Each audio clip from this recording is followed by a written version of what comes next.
وہ تمام چیزیں جنہیں ہم نے ضروری سمجھ لیا ہے، درکار سمجھا ہوا ہے کہ یہ بھی ضروری ہے، یہ بھی ضروری ہے، یہ بھی درکار ہے، یہ بھی درکار ہے، اکثرت درکار نہیں، اس کی اکثریت جو ہے وہ درکار نہیں ہے، ضروری نہیں۔ تو اس لیے اب یا تو انسان اپنی کوئی دنیاوی حقیقی ضرورت پوری کرنے کے لیے وقت صرف کرے، یا دین کی اور آخرت کی کمائی کے لیے صرف کرے۔ اب نیند ہے، استراحت ہے، یہ بھی انسان کی ایک ضرورت ہے، یہ ضرورت پوری کرے انسان۔ کھانا ہے، یہ انسان کی ضرورت ہے، لہذا اس کو تو اس کے اندر شامل سمجھیے۔ اب جو وقت بچ گیا ہے وہ سارا کا سارا آخرت کو بنانے اور کمانے میں، دین کی خدمت پہ لگنا چاہیے۔ کہاں بچ گیا آپ کے پاس؟ ٹائم بچا ہی نہیں۔ بیسٹ ٹائم جس کو کہتے ہیں، کوئی ہابی ہے جی میری، بس وقت گزاری کا مشغلہ ہے، وقت گزاری، لا حول ولا قوت الا باللہ۔ آپ کو وقت گزارنے کے لیے مشغلہ چاہیے، یا ضروریات زندگی کے لیے وقت صرف ہونا چاہیے، اور یا پھر وہ وقت لگنا چاہیے آخرت کے بنانے اور کمانے میں۔ جو دو چیزوں سے تیسری کیٹیگری آ جائے گی وہ مالا یعنی، اس کا کہ اس سے کوئی تعلق ہی نہیں، لا حاصل بے مقصد، بلا ضرورت۔ یہ انسان کے اسلام کی خوبی ہے، یہ بھی گویا کہ احسان کا درجہ ہو گیا، من حسن الاسلام، اسلام کے بعد درجہ ایمان، ایمان کے بعد احسان۔ من حسن اسلام المرء، ایک انسان کے اسلام کی خوبی یہ ہے، حسن یہ ہے، ترکہ ما لا یعنی ہے، اس کا چھوڑ دینا ہر اس چیز کو جو اس کے لیے لا حاصل ہو، غیر ضروری ہو۔ عن ابی حمزہ انس بن مالک رضی اللہ عنہ خادم رسول اللہ صلی اللہ علیہ وسلم عن النبی صلی اللہ علیہ وسلم قال، یہ جن کو ہم جانتے ہیں حضرت انس حضور کے خادم تھے، ان کی والدہ 9 برس کی عمر تھی ان کی جبکہ حضور کی خدمت میں چھوڑ گئی تھی کہ حضور یہ بچہ آپ کے پاس رہے گا، آپ کی خدمت کرے گا، آپ کی صحبت سے فیضیاب ہو۔ اور یہ انس ابن مالک یہ ہے جو کہتے ہیں کہ میں نے اتنے سال حضور کے ساتھ گزارے ہیں خادم کی حیثیت سے، ایسا بھی موقع کبھی نہیں آیا کہ آپ نے مجھ سے یہ کہا کہ اے انس تو نے یہ کام کیوں نہیں کیا۔ جھڑکنا، ڈانٹنا، ڈپٹنا تو بہت دور کی بات ہے، شفقت، ملاطفت، ملائمت حضور صلی اللہ علیہ وسلم کی مزاج کا جز۔ اب ان کی کنیت ہے ابو حمزہ، عن ابی حمزہ انس بن مالک رضی اللہ عنہ خادم رسول اللہ صلی اللہ علیہ وسلم۔ یہ خادمے کے نیچے میم کیوں آ گئی ہے، زیر کیوں آ گئی ہے؟ جی جی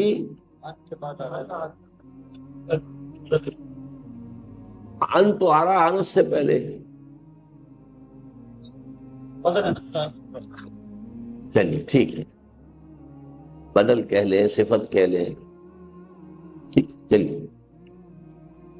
عن النبی صلی اللہ علیہ وسلم، حضور سے روایت کیا، آپ نے فرمایا لا یؤمن احدکم حتی یحب لاخیہ ما یحب لنفسہ، رواہ البخاری و مسلم۔ اب یہ حدیث کے روایت کے اعتبار سے چوٹی کے درجے کی حدیثوں میں سے،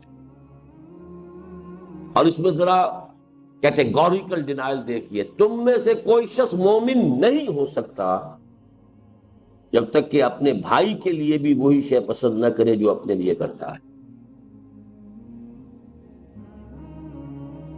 اس سے اونچی اخلاقی تعلیم کیا ہوگی؟ لیکن اس کا مفہوم عام طور پر محدود سمجھا جاتا ہے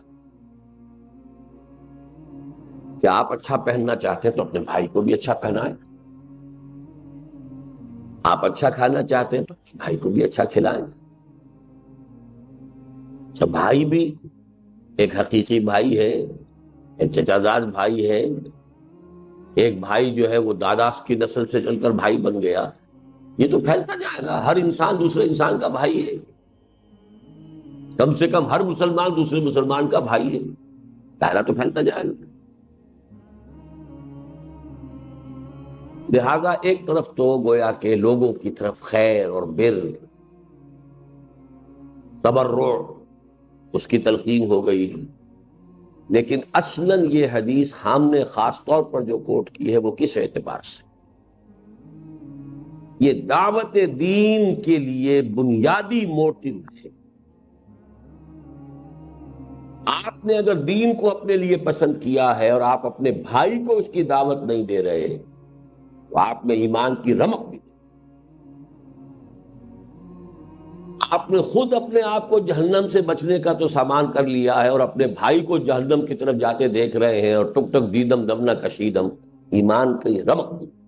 لا یؤمن احدکم، یہ دعوت کا سب سے بڑا موٹو، میرے بھائی، میری اولاد، میرے رشتہ دار، میری قوم، دائرہ وسیع ہوتا جائے گا۔ تنظیم اسلامی کا جو ہمارا تاسیسی قرارداد، اس کی پھر تشریحات ہے، ہر شخص کو داعی ہونا چاہیے، اور دعوت کا دائرہ قوا انفسکم، اس کے بعد واہلیکم، اس کے بعد اپنا کنبہ قبیلہ، یا اس کے بعد اپنی قوم، یا قوم اعبدوا اللہ، اس کے بعد پوری نوع انسانی ہے۔ یہ سب سے بڑی خدمت خلق ہے، اس لیے کہ کھانا پینا پہننا یہ تو صرف اس دنیا سے متعلق ہے۔ جو آخری زندگی ہے، آخرت کی زندگی ہے، ابدی زندگی ہے، ہمیشہ کی زندگی ہے، اس کے خیر اور اس کی بھلائی میں آپ دوسروں کو شریک نہیں کرنا چاہ رہے، اپنی طرف سے ایڑی چوٹی کا زور لگا دے، کوئی ریجیکٹ کرتا ہے تو وہ اس کے دل میں ہے، اس کی جواب دہی وہ خود اللہ کے ہاں کرے گا۔ لیکن اگر آپ نہیں کر رہے ہیں تو آپ اس حدیث کی زد میں آ جائیں گے، لا یؤمن احدکم حتی یحب لاخیہ ما یحب لنفسہ۔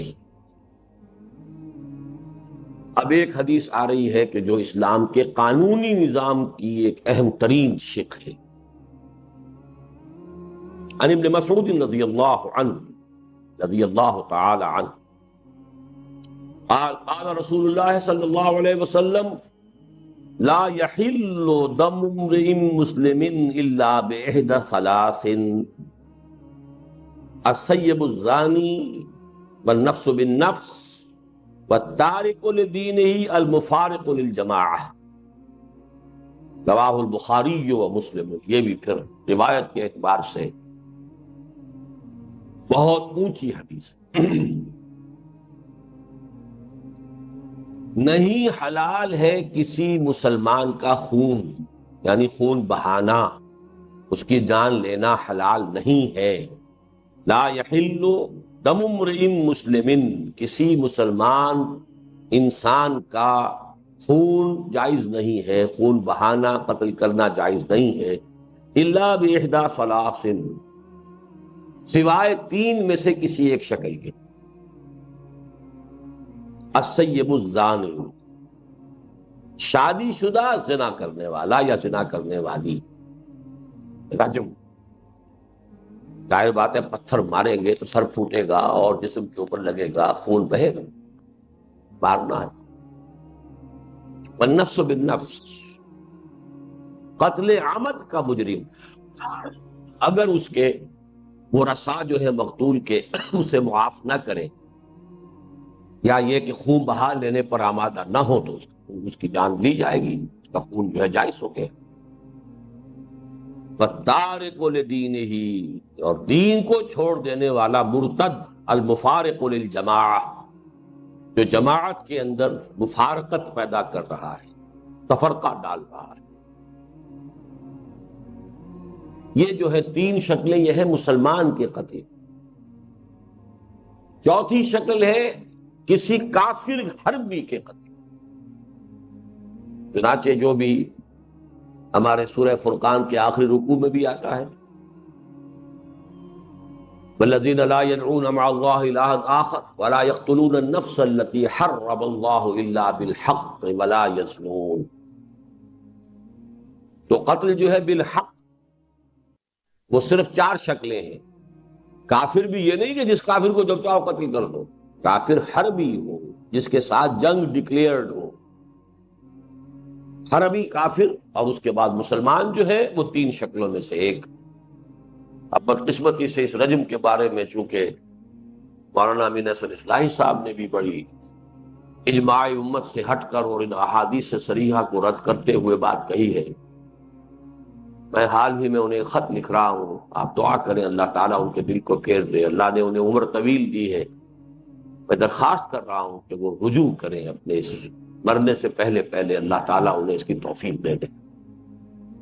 اللہ تعالیٰ دلوں کو بدل سکتا ہے۔ تو السیب الزانی، زانی یا زانیہ جو شادی شدہ،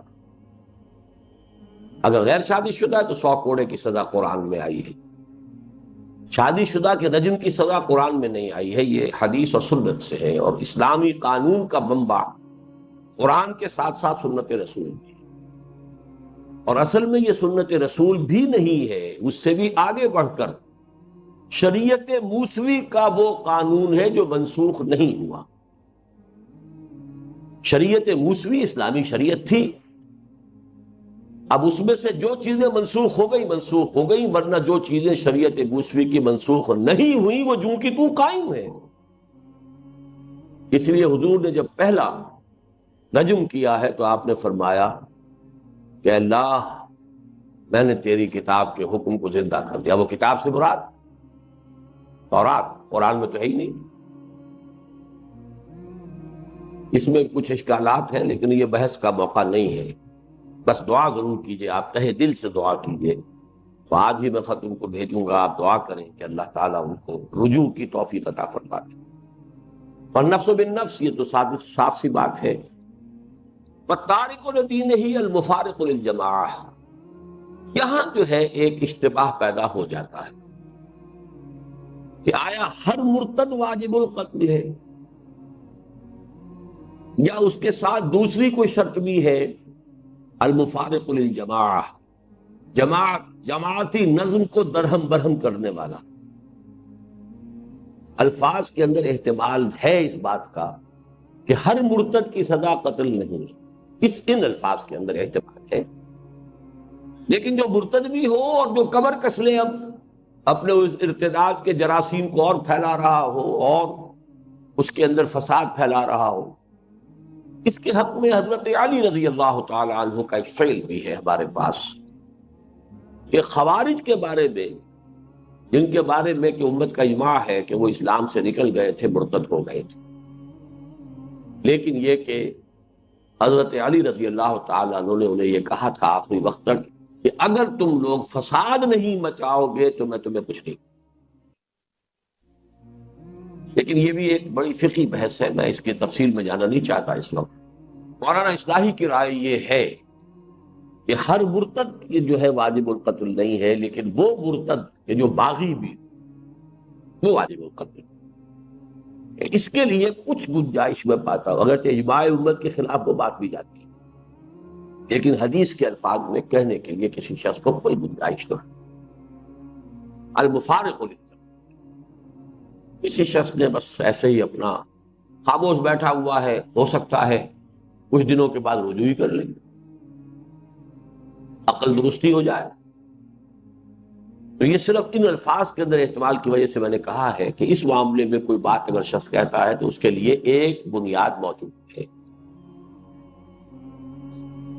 عن ابی ہریرہ رضی اللہ عنہ ان رسول اللہ صلی اللہ علیہ وسلم قال من کان یؤمن باللہ والیوم الآخر فلیقل خیرا او لیصمت ومن کان یؤمن باللہ والیوم الآخر فلیکرم جارہ ومن کان یؤمن باللہ والیوم الآخر فلیکرم ضیفہ، رواہ البخاری و مسلم۔ اب یہ دیکھیے، یہ اخلاق کے ضمن میں اعلیٰ اخلاق، عمدہ اخلاق، انسان کے کردار کی خوبی اور بلندی، اس کے اعتبار سے نہایت خوبصورت حدیث ہے، جوامع الکلم میں سے۔ یہاں بھی لفظ آ رہا ہے حسن الاسلام، نہیں یا نہیں، من کان یؤمن باللہ والیوم الآخر، جو شخص بھی اللہ اور اس یوم آخر پر ایمان رکھتا ہو، سب سے پہلی بات تو یہ ہے کہ وہ زبان کو کنٹرول میں رکھے، فلیقل خیرا او لیصمت، یا تو اچھی بات زبان سے نکالے اور یا چپ رہے۔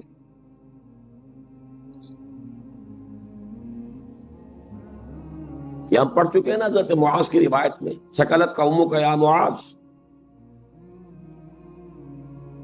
یہ زبان کے جو حصائد السنہ ہیں یہی تو سب سے زیادہ جہنم میں لے جانے والے ہیں۔ کنٹرول۔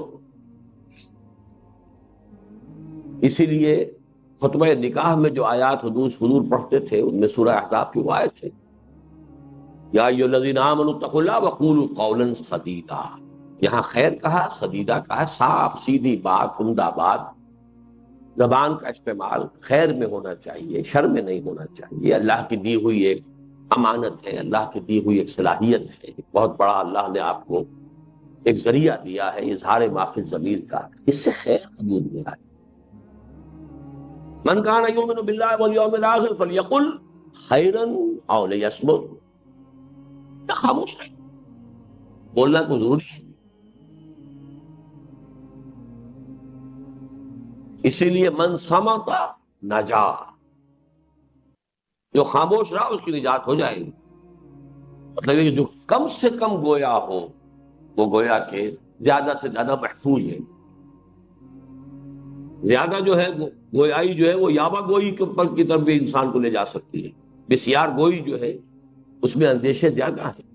کم گو ہونا یہ در حقیقت میچورٹی کی دلیل ہے، آدمی میچور انسان۔ ومن کان یؤمن باللہ والیوم الآخر فلیکرم جارہ، اور جو شخص بھی اللہ اور اس کے اور آخر پر ایمان رکھتا ہو۔ اب دیکھیں یہاں پر ایمان بالرسول کا ذکر نہیں ہو رہا، کیوں نہیں ہو رہا؟ ایک تو چونکہ حضور خود کہہ رہے ہیں تو بار بار اپنے اوپر ایمان کو ریپیٹ کرنا یہ بھی ایک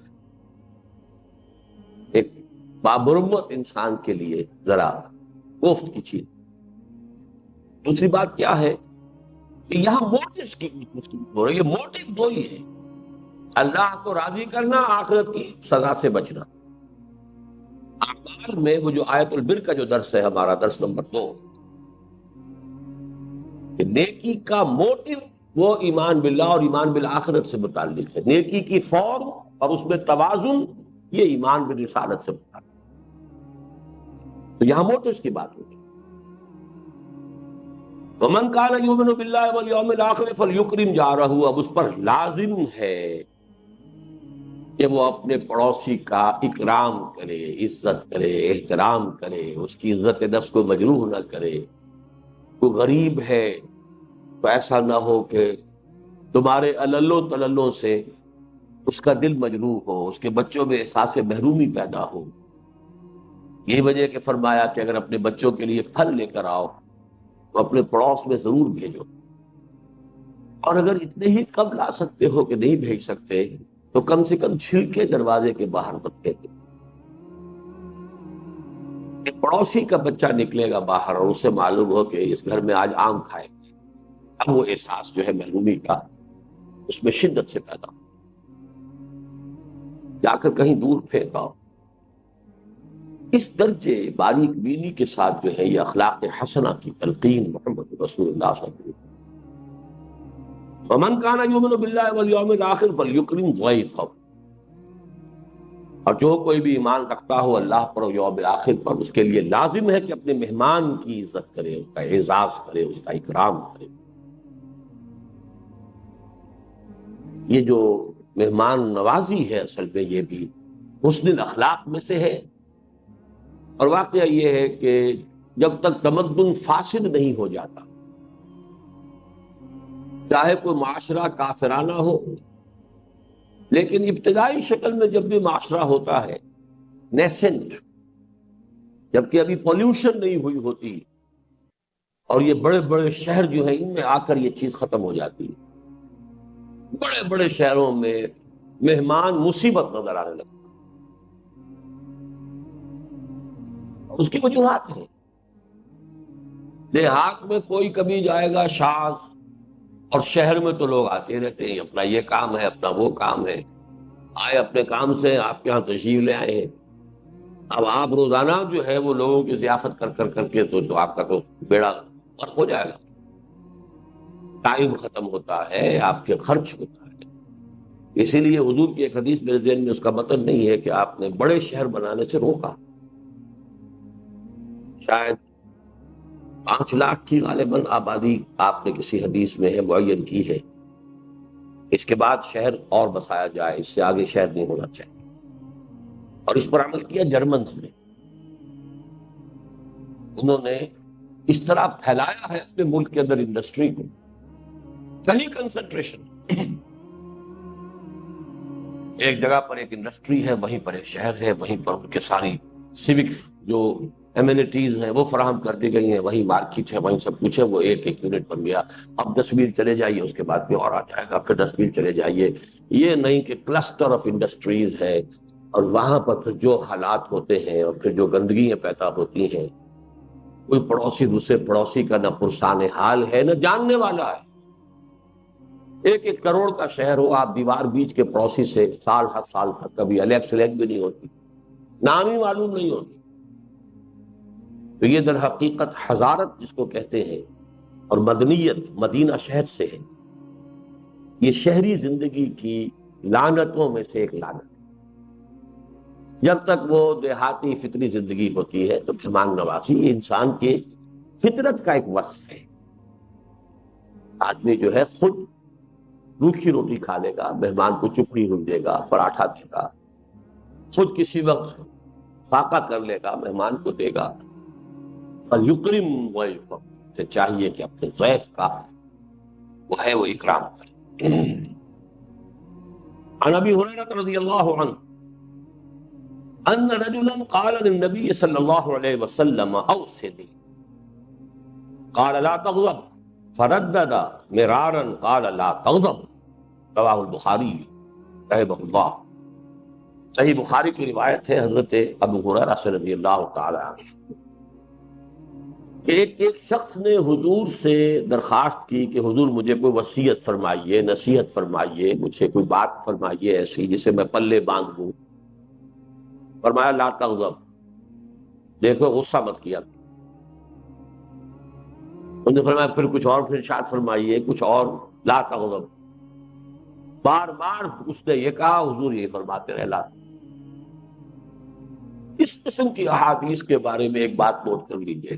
میری کنٹریبیوشن یہی ہے کہ میں ان احادیث کے ضمن میں جو فہم حدیث کے چند بنیادی چیزیں ہیں ان کو میں مختلف حوالوں سے مختلف احادیث کے ضمن میں آپ کے سامنے لا رہا ہوں، اور ان کے نہ ہونے کی وجہ سے بڑے اشکالات پیدا ہو. دیکھیے، ایک ہوتی ہیں جنرلائزڈ قسم کی باتیں، عموم کے ساتھ سب لوگوں کے لیے وہ مفید ہوں، سب لوگوں پر اپلیکیبل ہوں. ایک ہوتی ہے پی کالز، یا یہ کہ پرٹیکولر پرسن پریسکرپشن. اب ایک شخص جو ہے وہ ملیریا کا مریض ہے تو اسے ملیریا کی دوا دی جائے گی نا. ایک ٹائیفائڈ کا مریض ہے تو ٹائیفائڈ کی دوا دی جائے گی. حفظان صحت کے اصول بیان کیے جائیں گے، سب کے لیے بیان کیے جائیں گے. دیکھو بھی پانی صاف پیا کرو، ہوا صاف رکھا کرو، مچھروں سے اپنے آپ کو بچاؤ. یہ آپ حفظان صحت کے اصول سب کے لیے بیان کیے جائیں. لیکن جب پرٹیکولر پرسن سامنے آ جاتا ہے، خاص اس کے مزاج سے واقف ہو کر بات کہنا، یہ در حقیقت اس نوع کی حدیثوں میں سے. ویسے تو یہ کہ اس کا عموم کا پہلو بھی ہے، انسان مغضوب الغضب نہیں ہونا چاہیے، فوراً غصے میں آ جائے، مشتعل ہو جائے، یہ بھی ایک نفاق کی علامت ہے. لیکن اس شخص کو جو بار بار آپ یہی فرما رہے ہیں، معلوم ہوتا ہے کہ آپ کو اندازہ تھا کہ وہ شخص جو ہے وہ اس کے مزاج کے اندر یہ غصے کا پہلو جو ہے وہ زیادہ ہے. تو یہ ہے اصل میں پرٹیکولر پرسن کے لیے پرسکرپشن، پی. جیسے پی کال ہوتی ہے آپ کی، یہ پرسکرپشن جو ہے یہ خاص، آگے ایک اور آئے گی بات، وہ ہے جنرل پرسکرپشن.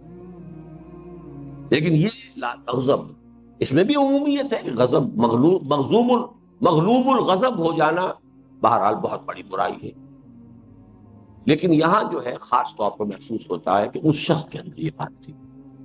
اسی پر قیاس کر لیجئے کہ مختلف اوراد وغیرہ جو حضور نے لوگوں کو بتائے ہیں، یہ کر لیا کرو، یہ پڑھ لیا کرو، اب ان میں سے ایک ہے جنرلائزڈ، مثلا تسبیح فاطمہ، ہر نماز کے بعد یہ 33 مرتبہ سبحان اللہ، 33 مرتبہ الحمدللہ، 33 یا 34 مرتبہ اللہ، یہ عام۔ کسی کو آپ نے کچھ اور بتا دیا، کسی کو کچھ اور بتا دیا، اب کوئی شخص اگر ان سب کا اہتمام کرنے بیٹھے گا تو وہی دھندا رہ گیا اس کا، تو عدم توازن پیدا ہو جائے۔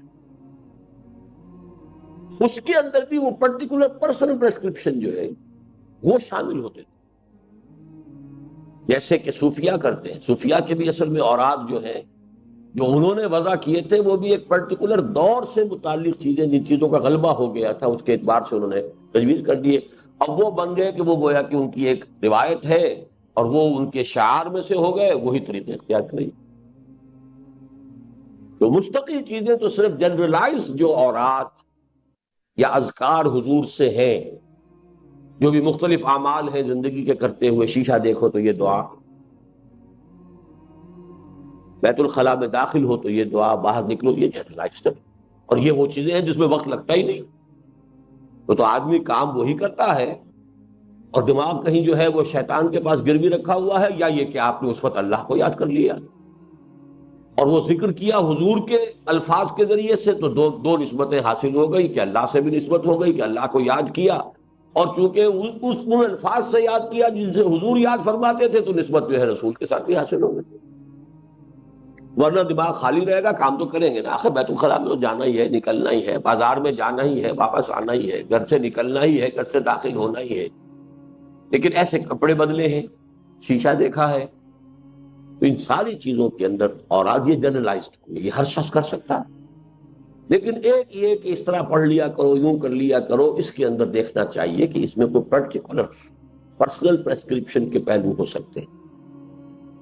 اس پہلو سے یہاں پر اس حدیث کے اندر اس اصول کو سمجھتے ہیں۔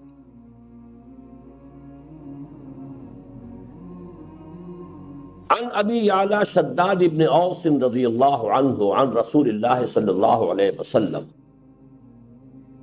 حضرت شداد ابن اوس رضی اللہ تعالی عنہ، جن کی کنیت ہے ابو یعلا، وہ روایت کرتے ہیں اللہ کے رسول سے صلی اللہ علیہ وسلم، ان اللہ کتب الاحسان علی کل شیء، اللہ تعالی نے احسان لازم کر دیا ہے ہر معاملے۔ اب یہاں احسان کس معنی میں آ رہا ہے؟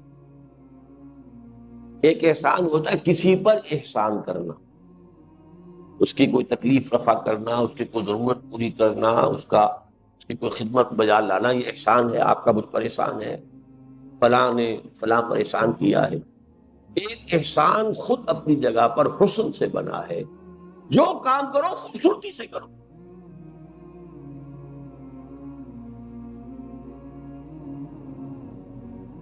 اور وہ احسان اسلام جو ہے اسلام پر تمہارا عمل خوبصورتی کے ساتھ، ایک ہے نماز جیسے ہوئی مارے باندھے پڑھ لی ہے، ٹکرے مار لی ہے، نماز تو چلیے شاید ہو ہی گئی ہو، خوبصورت نماز تو نہ ہوئی نا، تمہاری نماز خوبصورت ہونی چاہیے، تمہارا حق جو ہے فعل جو ہے اس کے اندر حسن ہونا چاہیے۔ یہ گویا کہ جسے جلال اور جمال کہتے ہیں، تو جمال کا پہلو بھی ہر شے کے اندر جو ہے۔ اب اس کی مثال دیکھیے، فَإِذَا قَتَلْتُمْ فَأَحْسِنُوا الْقَتْلَ، اگر قتل کرنا ہے تو خوبصورتی سے قتل کرو۔ اسی لیے یہ جلاد پیشہ بنا ہے۔ عام آدمی سے کہا جائے اس کی گردن مار دو تو گردن مارے گا، تو ممکن ہے کہ وہ آدھی کٹے آدھی نہ کٹے اور وہ تڑپے۔ یہ پیشہ کیوں بنا ہے؟ جس کی گردن مارنی ہے، ایک ہی واٹ کے اندر اس سے اتنی مشق ہوتی ہے، اور یہ سعودی عرب میں اب بھی ہوتا ہے، میدان العدل میں جب یہ نہیں کہ اب وہ بکری کو ذبح کرنا ہے، اب وہ کھلی چھری لے لیے، رگڑے جا رہے وہ اپنے جو ہے بیچاری جو ہے اس کی جان کے اوپر بنی ہوئی ہے، آپ تیز چھری کریں تاکہ یہ کہ ایک دو مرتبہ کے اندر اس کی وہ منزل جو ہے وہ اس میں سے گزر جائے۔ قتل تو کرنا ہے، ذبح تو کرنا ہے، لیکن اس میں بھی حسن اور خوبی، حسن ادا، حسن عمل، اس کو ملحوظ رکھو۔ ان اللہ كتب الاحسان على كل شيء فاذا قتلتم فاحسنوا القتلة واذا ذبحتم فاحسنوا الذبح وليحد احدكم شفرته، اور چاہیے کہ تم میں سے ہر شخص اپنی چھری کو تیز کر لیا کرے، ولیرح ذبیحته، اور اپنے ذبیحے کو راحت پہنچائے، یعنی ورنہ یہ کہ اس کے لیے جو ہے وہ کس قدر کوفت کا، اس کے لیے اس کے بھی احساسات ہیں، اس کی بھی جان ہے، تو جتنی کم سے کم مدت اس پر اس کیفیت میں گزرے یہ اس کا احسان ہے۔ تو اسلام کا احسان وہ ہے ان تعبد اللہ کانک تراہ فإن لم تکن تراہ فإنہ یراک۔ عن ابی ذر جندب بن جنادہ و ابی عبد الرحمن معاذ بن جبل رضی اللہ عنہما عن رسول اللہ صلی اللہ علیہ وسلم، حضرت ابو ذر جو ہے وہ اپنی کنیت ہی سے مشہور ہیں، یا آج میں پہلی مرتبہ نام بھی پڑھ رہا ہوں آپ کا، جندب بن جنادہ تھا، جنادہ کے بیٹے جندب جن کی کنیت ابو ذر رضی اللہ تعالی عنہ، وہ عبد الرحمن معاذ بن جبل، تو ابھی عبد الرحمن معاذ بن جبل، اور حضرت معاذ بن جبل جو ابو عبد الرحمن ہیں رضی اللہ عنہما، ان دونوں سے اللہ راضی ہو جائے۔ کون سے دونوں؟ ابو ذر اور حضرت معاذ۔ اب دیکھیے ابو ذر کا نام کسی کو معلوم نہیں، صرف کنیت معلوم ہے ابو ذر۔ معاذ بن جبل کی کنیت کسی کو معلوم نہیں، نام معلوم ہے معاذ بن جبل۔ لیکن یہ دو راوی ہیں، دو صحابی ہیں کہ جو روایت کر رہے ہیں۔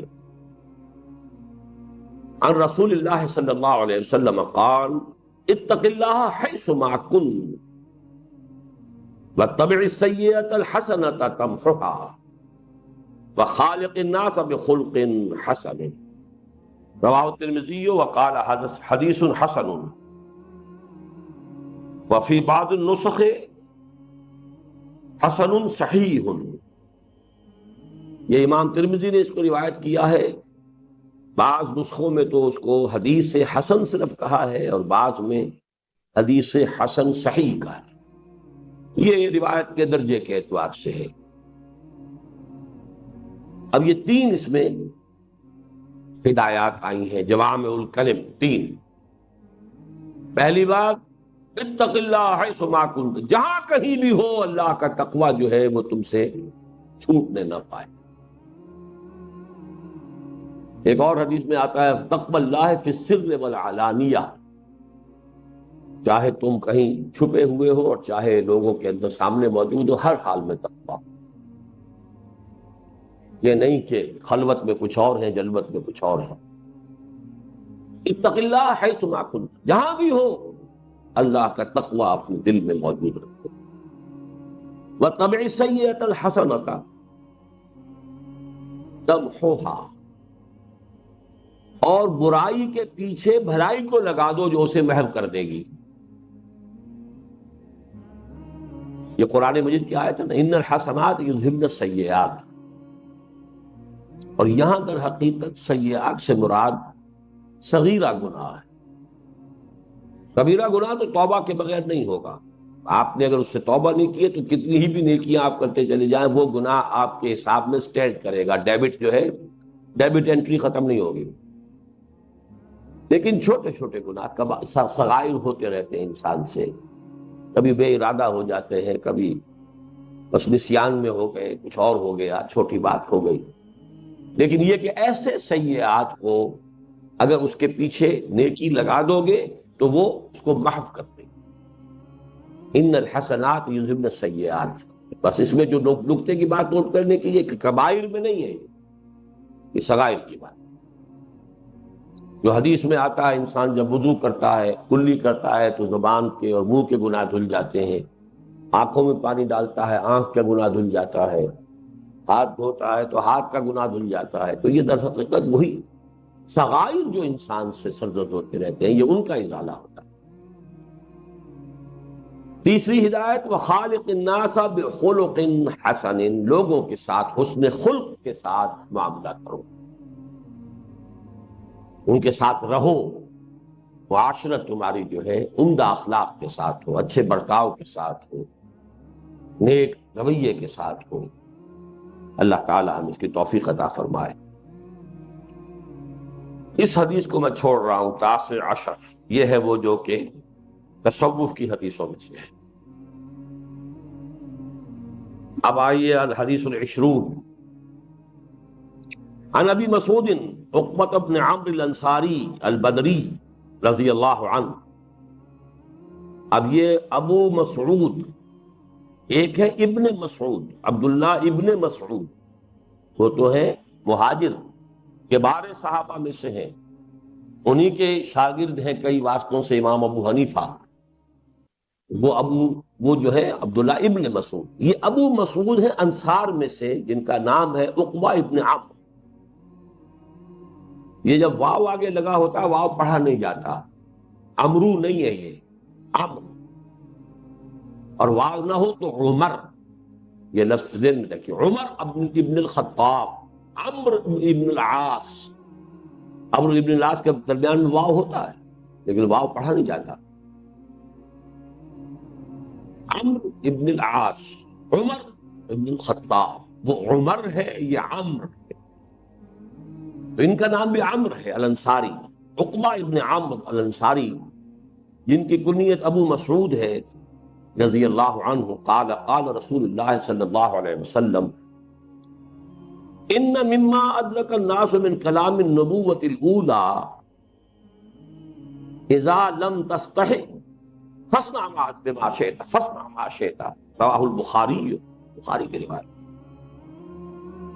حضور نے فرمایا کہ سابقہ انبیاء کی تعلیمات میں سے جو چیز لوگوں نے پائی ہے، یعنی چونکہ بہت سی تعلیمات جو ہیں وہ تو گم ہو گئی، محفوظ نہیں رہی.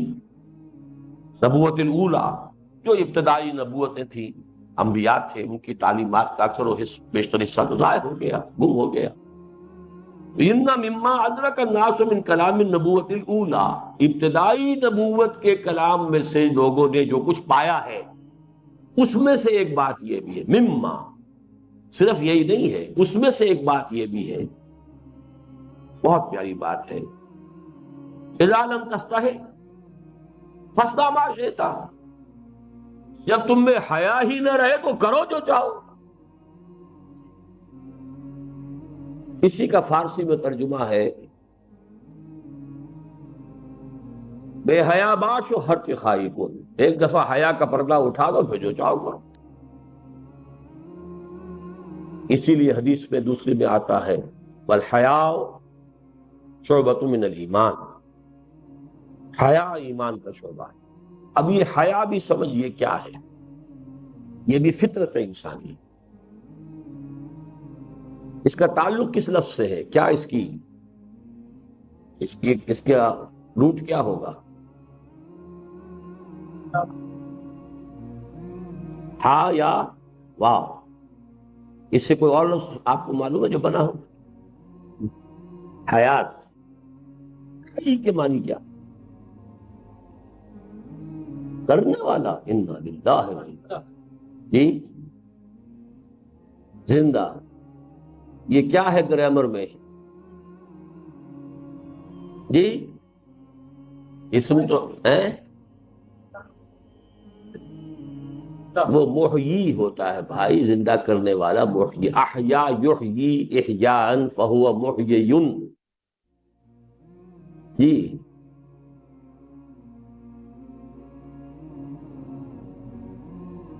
امتحان لیتے رہنا چاہیے.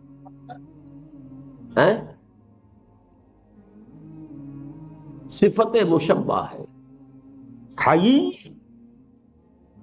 فعیل، حی فعیل. جمیل، کریم، نصیر، بشیر، قدیر، حی، کیونکہ آگے کیا آ گیا ہے؟ ہاں یا واو، یا بھی حرف علت، واو بھی حرف علت، علت ہی علت، علت در علت، اس لیے آپ سب کے سب بیمار ہو گئے. فعیل. اب دیکھیے حیات میں سب سے پہلا وصف کیا ہے؟ بچاؤ. لائف اپنی پریزرویشن چاہتی ہے. First of all preservation of the self جس کو کہتے ہیں، ہر اس چیز سے بچے گا جس سے کہ جان کو اندیشہ ہو. ایسے ہی انسان کی حیات باطنی شرم اور حیا، ہر گندگی سے بچنے کی، ہر بے شرمی سے بچنے کی، ہر منکر سے بچنے کی بھی انسان کی سرشت کے اندر ہے. یہ ہے اس نفس کی حقیقت، حیا. کہ ایک حیات ظاہری ہے، حیات حیوانی ہے، حیات مادی ہے، جس طریقے سے اس کا پہلا انسٹنکٹ ہے preservation of the self, protection of the life. بچے گا، بھاگے گا، خطرہ جہاں ہے بھاگے گا. اسی طریقے سے حیات باطنی ضمیر کی زندگی کے لیے ہر شے سے، بے شرمی سے بھاگے، عریانی سے بھاگے، اور اسی قسم کے منکرات سے بھاگے. گریز، یہ ہے حیا. جب فطرت مسخ ہو گئی، یہ حیا ختم ہوئی. اس کو بھی نوٹ کر لیجئے. یہ بات ظاہر بات ہے آپ کو کوئی محدث تو نہیں بتا سکتا جس نے زوالوجی، باٹنی، فزیولوجی نہ پڑھی ہو. ہمارے دماغ کا ہائیسٹ فنکشن جو ہے وہ حیا ہے. Shyness and fear, human brain کے ہائیسٹ فنکشن ہیں یہ، شائنس اینڈ فیئر. شراب کا عمل کیا ہوتا ہے کہ وہ اوپر سے ڈپریس کرنا شروع کرتی ہے. سب سے پہلے ہائیسٹ فنکشنز کو ناک آؤٹ کیا، حیا اور فیئر ختم ہوا، انسان میں جرأت زیادہ ہو گئی. اب لڑے گا تو خوب لڑے گا، بحث کرے گا تو زیادہ کرے گا. گانا والا خوب گانا گائے گا، اسے شرم ہی نہیں ہوگی. ورنہ ایک جھجک سی رہتی ہے، لوگ کیا کہیں گے، لوگ کیا سمجھیں گے، میری غلطی پکڑ لیں گے، کیا ہوگا. یہ سب حیا ایک طرف ہوئی. اب وہ جو ریزلٹنٹ ایکٹیویٹی ہوتی ہے وہ بڑھ جاتی ہے. حیا کا ریسٹرینٹ ختم ہوا، فیئر کا ریسٹرینٹ ختم ہوا، جری ہو گیا. وہ جری نہیں ہوا، وہ اصل میں اس پر سے فیئر کا ریسٹرینٹ ختم ہو گیا. Highest function of the brain has been knocked out. تو ریزلٹ نکلا یہ کہ وہ زیادہ جری نظر آ رہا ہے تو وہی کچھ جو کچھ پہلے تھا اس کے اندر، اس سے زیادہ طاقت تو نہیں آ گئی. اس میں طاقت تو وہی کچھ ہے. اب کوئی گاما پہلوان تو نہیں وہ بن گیا کہ پہلے نہیں تھا اب بن گیا. جو کچھ تھا وہی ہے، لیکن یہ کہ اس میں سے وہ فیئر کا ایلیمنٹ کب ہو گیا. تو بظاہر وہ جرأت زیادہ ہے، بہادری زیادہ ہے، لڑنے مرنے پر آمادہ ہے. اسی طریقے سے شرم، شائنس. اب یہ دونوں الفاظ جو ہیں، فیئر اینڈ شائنس. شرم کا پردہ اٹھا، بچاؤ کرو. بے حیا باش و ہٹ کے خواہی کن ہوئے اذا لم تستحی فاصنع ما شئت.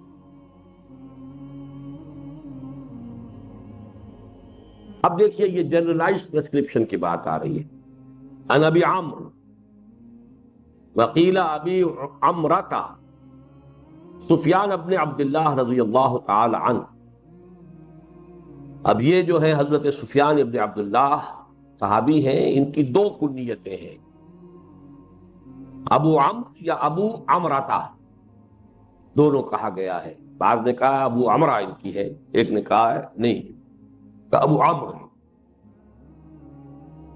قال قلت، وہ یہ فرماتے ہیں کہ میں نے عرض کیا حضور سے صلی اللہ علیہ وسلم، یا رسول اللہ قل لی فی الاسلام قولا لا اسأل عنہ احدا غیرک. اے اللہ کے رسول، مجھے تو اسلام کی کوئی ایسی بات آپ بتا دیجئے کہ پھر مجھے کسی اور سے کچھ پوچھنے کی ضرورت نہیں.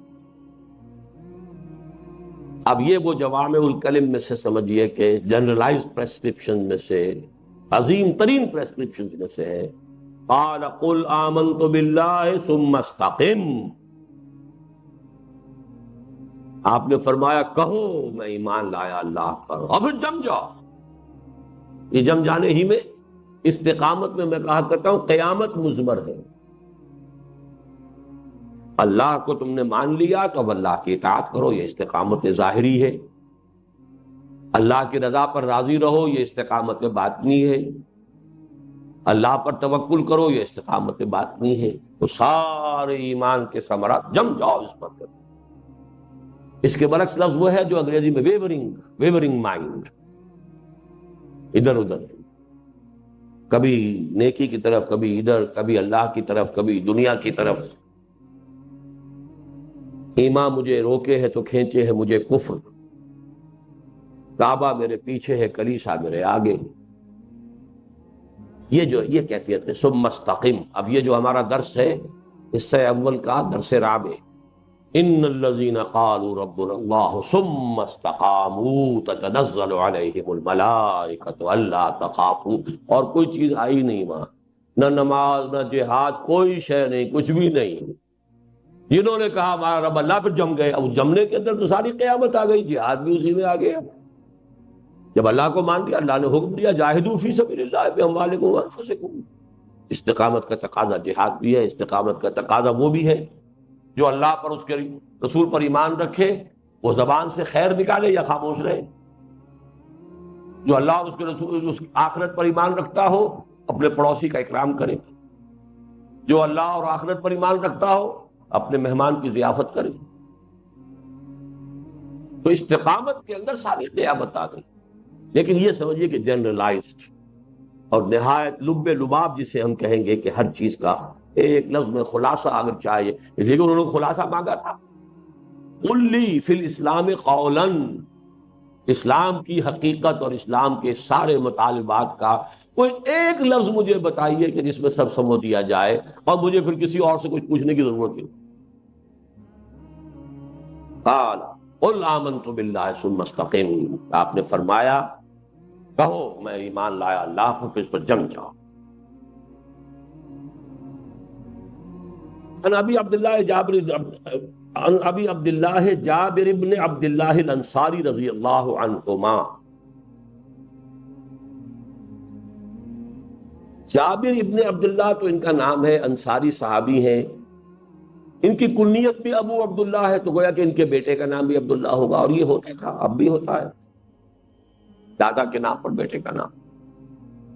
عن ابی عبداللہ جابر ابن عبداللہ الانصاری رضی اللہ عنہما. یہ دونوں باپ بیٹا جو ہے یہ صحابی ہیں. ان رسول اللہ صلی اللہ علیہ وسلم فقال.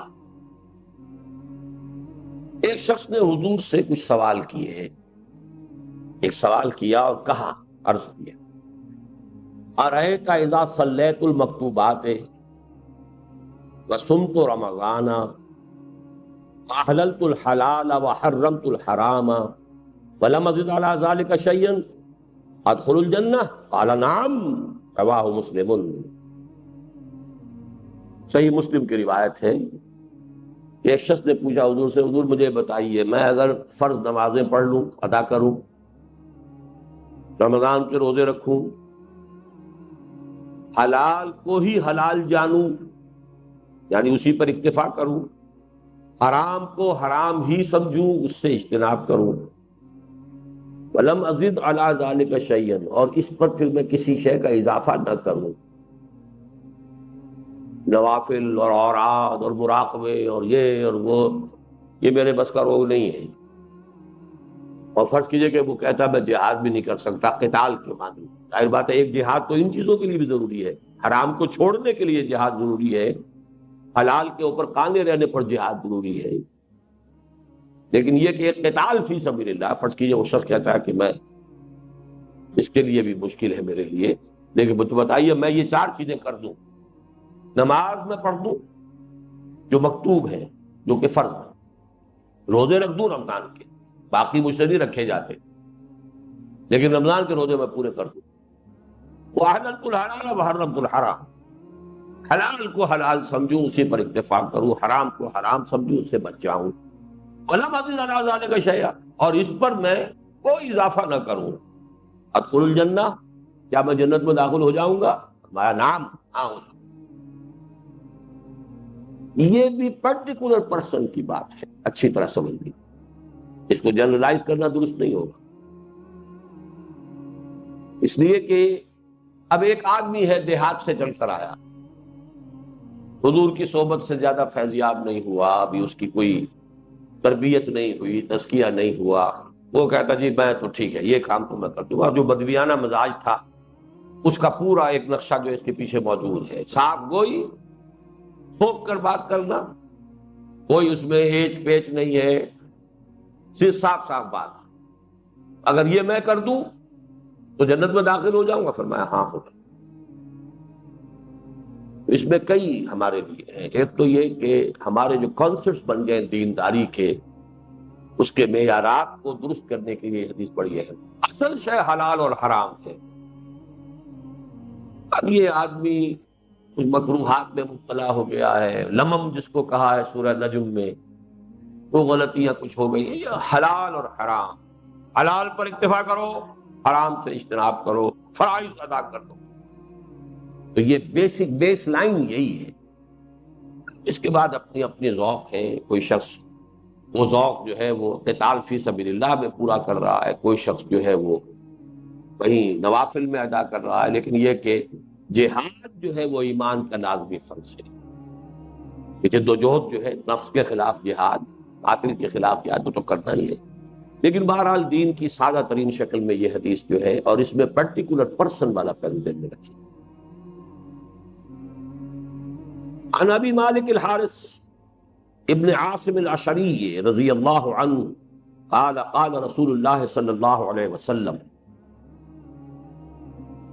حضرت حارث ابن عاصم الاشعری، اشعری قبیلے کی طرف نسبت ہے، حارث ابن عاصم نام ہے، ابو مالک کنیت ہے۔ عن ابی مالک الحارث ابن عاصم الاشعری رضی اللہ عنہ قال قال رسول اللہ صلی اللہ علیہ وسلم۔ اب یہ بھی کوئی جوامع الکلم کی نوعیت کی حدیث ہے۔ الطہور شطر الایمان، پاکیزگی ایمان کا نصف۔ کیا مطلب ہے؟ دیکھیے ہر شے میں نفی اور اثبات ہوتا ہے، لا الہ الا۔ آپ نجاست سے پہلے پاک ہوں گے ذہنی، تو صحیح فکر اس جگہ پر آئے گا۔ یہ ذہنی نجاست کو پہلے نکالیں، الحاد کو نکالیں، کفر کو نکالیں، مادہ پرستی کو نکالیں، شرک کو نکالیں، تب ایمان آئے گا۔ تو آدھا کام ہو گیا کہ جس میں کہ پاک کیا جا رہا ہے ذہن کو۔ اسی طرح اخلاق کے اندر جو اخلاق سیئے ہیں ان سے اپنے آپ کو پاک کیجئے، تو اخلاق حسنہ کی آپ یاری ہو سکے گی، ان کی کاشت ہو سکے گی، وہ پرمان چڑھا سکیں گے۔ اسی طرح جسمی طہارت ہے، جسمانی طور پر نماز کیسے پڑھیں گے اگر جسم پاک نہیں ہے؟ اس کے بعد ہی ہوگا کہ آپ نماز جو ہے ادا کر سکتے ہیں۔ تو الطہور و شطر، اسی طریقے سے کھانا پاک نہیں ہے تو آپ کی دعا قبول نہیں ہو رہی ہے۔ یہ جو ایک نیگیٹو اور سلبی پہلو ہے، اس کو فرمایا یہ نصف ہے، الطہور و شطر الایمان۔ والحمدللہ تملأ المیزان، اور الحمدللہ میزان کو پر کر دیتی ہے۔ اس میں الفاظ آتے ہیں التسبیح نصف المیزان والحمدللہ تملأہ۔ یہ تو مسبحات کے شروع میں اکثر یہ حدیث بیان کرتا ہوں۔ تسبیح نصف میزان ہے اور الحمدللہ اس کو بھر دیتی ہے۔ وہ وہی بات ہے کہ ذات باری کی تنزیہ، تسبیح، تقدیس، ہر ایسے تصور سے پاک کر دینا جو اس کے شایع نشان نہیں ہے، عیب سے، کمی سے، کوتاہی سے، عجز سے، ہر چیز سے، وراء الورا، وراء الورا، پاک منزہ، یہ گویا کہ یہ تسبیح ہے۔ یہ ایک حصہ ہو گیا۔ اب تحمید ہے، تمام اوصاف حمیدہ اس کے اندر ہے، تمام اعلیٰ اوصاف اس میں ہے، بتمام و کمال ہے۔ تو ذات باری تعالیٰ اور معرفت خداوندی کے بھی دو حصے، سبحان اللہ و بحمدہ، سبحان اللہ اور اپنے حمد کے ساتھ۔ یہاں محسوس ہوتا ہے کہ وہ ٹکڑا کہیں حذف ہو گیا ہے راوی سے، اس لیے کہ تملؤ تو آ گیا، لیکن جیسے وہاں کا طہور و شطر الایمان، وہ جو ایک نیگیٹو ایسپیکٹ تھا، وہ یہاں پر آنا چاہیے۔ سبحان اللہ ہے یا التسبیح نصف المیزان والحمد للہ تملؤہ، ایک حدیث کی روایت کے الفاظ یہی ہے جو میں اب آپ کو سنا رہا ہوں، لیکن بہرحال یہاں صرف دوسرا ٹکڑا آیا ہے، الحمد للہ تملأ المیزان وسبحان اللہ والحمد للہ تملأان، اور یہ سبحان اللہ اور الحمد للہ تو دونوں مل کر بھر دیتے ہیں۔ یہاں وہ مفہوم ادا ہو گیا جو میں نے عرض کیا کہ آدھا پورا ہو گیا اس سے کہ سبحان اللہ، اللہ پاک ہے ہر نقص سے، ہر عیب سے، ہر ضعف سے، ہر عجز سے، ہر کوتاہی سے پاک۔ اب آپ نے الحمدللہ جو رب العالمین ہے، جو ہر شے پر قادر ہے، جو ہر چیز کا جاننے والا ہے، الحی ہے، القیوم ہے، یہ حمد ہے۔ وہ سبحان اللہ والحمدللہ تملان، اور تملأ ما بین السماء والارض، یا بھر دیتا ہے یہ کلمہ آسمان اور زمین کے درمیان کل فضا کو، یعنی کل معرفت خداوندی ان دو کلمات کے اندر ہے، سبحان اللہ الحمد۔ ایک میں تنزیہ ہے، تقدیس ہے، نیگیٹو ہے، ایک میں پازیٹو ہے، اس کی تحمید ہے، ثنا ہے، اس کے صفات کمال کا اقرار و اعتراف ہے، ان دونوں سے میزان پوری ہو جاتی ہے۔ بس صلاۃ نور، نماز نور ہے، بس صدقۃ برہان، اور صدقہ اور خیرات جو ہے یہ برہان ہے، دلیل ہے۔ کس چیز کی دلیل ہے؟ صدقہ انسان کے صدق ایمان کی دلیل۔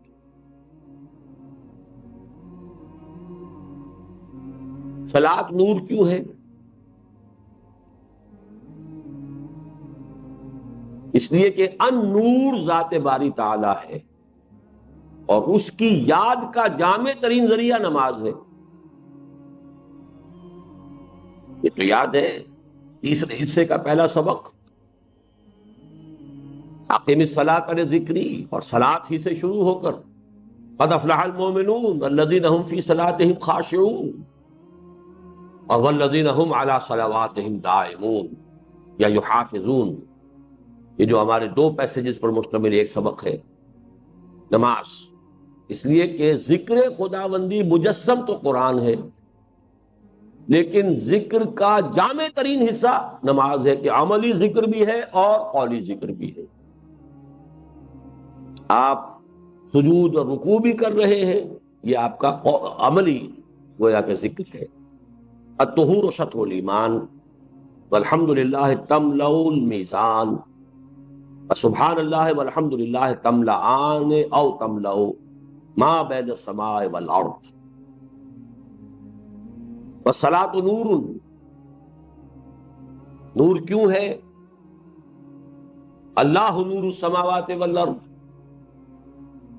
اور اللہ کے ساتھ آپ کا ذہنی اور قلبی رشتہ استوار ہوتا ہے تمہارے سے۔ قرآن بھی نور ہے، فآمنوا باللہ ورسولہ والنور الذی انزلنا، تو ذکر جو ہے در حقیقت وہ نور ہے، اور ذکر کی جامع ترین صورت نماز ہے۔ بس صدقۃ و برہان، برہان کس بات کی؟ کہ انسان صادق الایمان شخص ہے، صدقہ صداقت ایمان کی علامت ہے۔ قرآن مجید سے کوئی روایت، کوئی آیت پیش کریں گے؟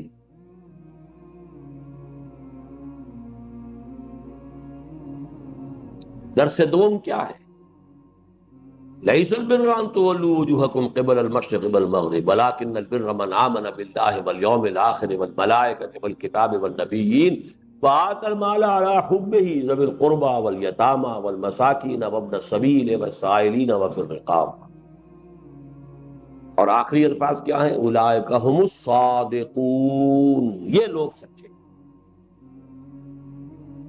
تو ایک تو سچائی باطنی ہے کہ ایمان ہو، لیکن اس کا ظہور جو ہے وہ عمل میں ہوگا، تو سب سے پہلا جو ہے عمل وہ صدقہ ہے۔ وَالصَّبْرُ ضِيَاءٌ، صبر ضیاء ہے، چمک ہے۔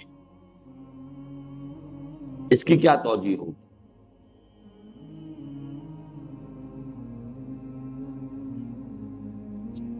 جی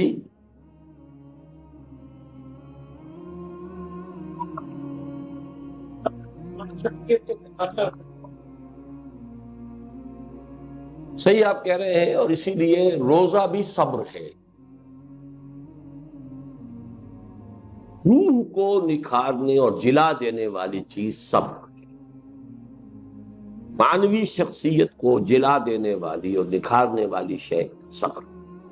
والقرآن حجت لک او علیک،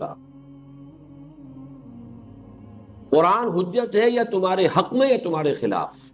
ایک تو یہ ٹکڑا تو ہمیشہ یاد رکھیے، لام اور اعلیٰ کا جب تقابل ہم کرتے ہیں مختلف اسباق میں دروس میں، اس کو یاد رکھنے کے لیے یہ پیاری حدیث ہے، حجت لک او علیک، یا تمہارے حق میں حجت یا تمہارے خلاف۔ حق میں حجت، اس پر ایمان لاؤ گے، اس کو اپنا امام بناؤ گے، اس کی پیروی کرو گے، اس کے پیچھے چلو گے، اس کے حلال اور حرام کو تسلیم کرو گے، تو یہ تمہارے حق میں دلیل بن کر کھڑا ہو جائے گا، قیامت کے دن بھی گواہی دے گا، دنیا میں بھی تمہارے لیے نور بنے گا، اور آخرت میں تمہارے لیے شافع بنے گا۔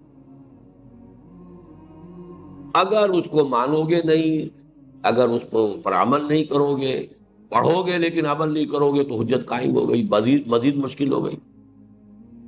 پڑھو گے سمجھو گے نہیں تو حجت تمہارے خلاف ہوگی کہ اللہ یہ مجھے پڑھتا تھا سمجھتا نہیں، اللہ یہ مسلمان تو مجھے پڑھتا ہی نہیں،